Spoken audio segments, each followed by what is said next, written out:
शेतकरी बंधूंनो नमस्कार.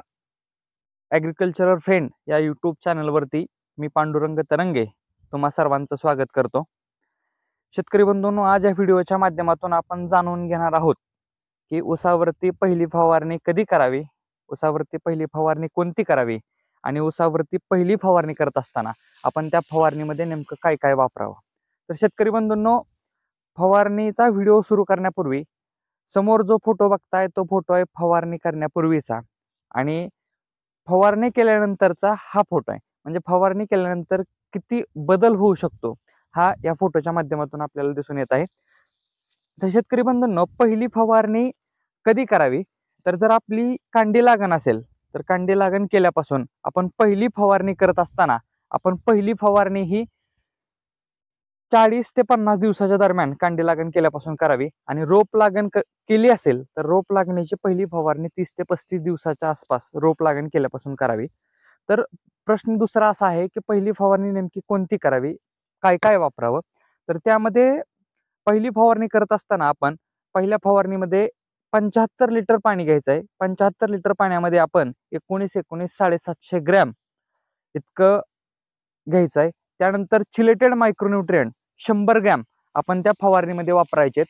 त्यानंतर कीटकनाशक आणि बुरशीनाशकाचा वापर देखील आपण या फवारणीमध्ये करायचा आहे. तर त्या फवारणीमध्ये कीटकनाशक आणि बुरशीनाशकाचा वापर करत असताना क्लोरोपायरिफॉस 150 मिली त्यामध्ये आपल्याला वापरायचं आहे आणि कार्बेंडिझम जे 22 नावाने येतं ते 150 ग्रॅम आपल्याला त्या फवारणीमध्ये वापरायचे. तर शेतकरी बंधूंनो, फक्त एवढंच वापरून चालणार नाही, तर त्याबरोबर आपल्याला काही संजीवक देखील या फवारणीमध्ये वापरायचे. त्या फवारणीमध्ये सांगायचं झालं तर पहिले संजीवक वापरायचं आपल्याला IBA, इंडॉल ब्युट्रिक ऍसिड. तर इंडॉल ब्युट्रिक ऍसिड हे आपल्याला 1 ग्रॅम वापरायचे आणि त्याला विरघळून घेण्यासाठी अल्कोहोल 50 मिली पर्यंत आपल्याला वापरायचंय. कारण IBA हे पाण्यात विरघळत नसतं, ते सॉल्व्हंट मध्ये विरघळावं लागतं आणि ते सॉल्व्हंट मध्ये विरघळून घेऊन आपल्या मुख्य द्रावणात ते मिसळायचंय.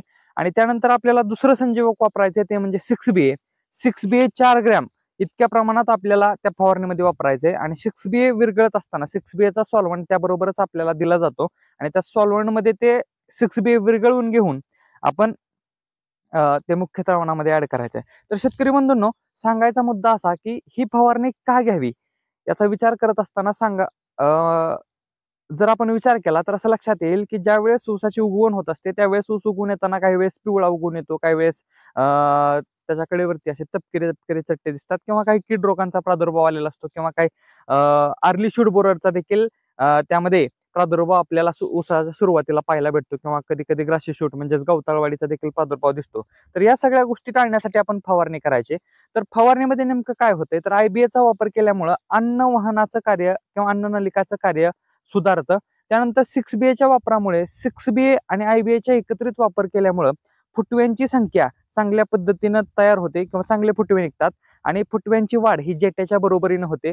जेटाकोम न काढता सुद्धा आपल्याला चांगल्या पद्धतीचे फुटवे या फवारणीमुळे मिळू शकतात. तर क्लोरोपायरिफॉस आणि 22 हे कीटकनाशक बुरशीनाशक वापरल्यामुळे ज्या काही कीड रोग या प्लॉटवरती किंवा आपल्याला पाहायला भेटतात त्या कीड रोगांचं निवारण देखील त्या कीटकनाशकामुळे बुरशीनाशकामुळे होतं. आणि 19 आणि मायक्रोन्यूट्रिएंट यांच्या वापरामुळे आपल्याला जे काय अन्नद्रव्याच्या कमतरता आपल्या पिकावरती असतील, फॉस्फरस असेल, नायट्रोजन असेल, पोटॅश असेल किंवा इतर चिलेटेड मायक्रोन्यूट्रिएंट म्हणजे झिंक, फेरस यांच्या कमतरता ज्या आढळून येतात त्या कमतरता त्यामधून भरल्या जातात आणि पिकाची वाढ चांगली होते, पीक सुदृढ होतं, चांगले फुटवे मिळतात आणि जेटेच्या बरोबरीनं फुटवे वाढायला लागतात. त्यामुळे नक्कीच आपण पहिली फवारणी घ्यावी. आणि या व्हिडिओच्या माध्यमातून आपल्याला जर काही माहिती समजली नसेल तर नक्कीच आम्हाला कमेंटमध्ये कळवा, आम्ही ती माहिती तुम्हाला उत्तर देण्याचा प्रयत्न करू. ॲग्रिकल्चरल फ्रेंड या युट्यूब चॅनलवरती जर नवीन असाल तर नक्कीच चॅनलला सबस्क्राईब करा, बेल आयकॉनवरती प्रेस करा आणि व्हिडिओला लाईक करा. धन्यवाद.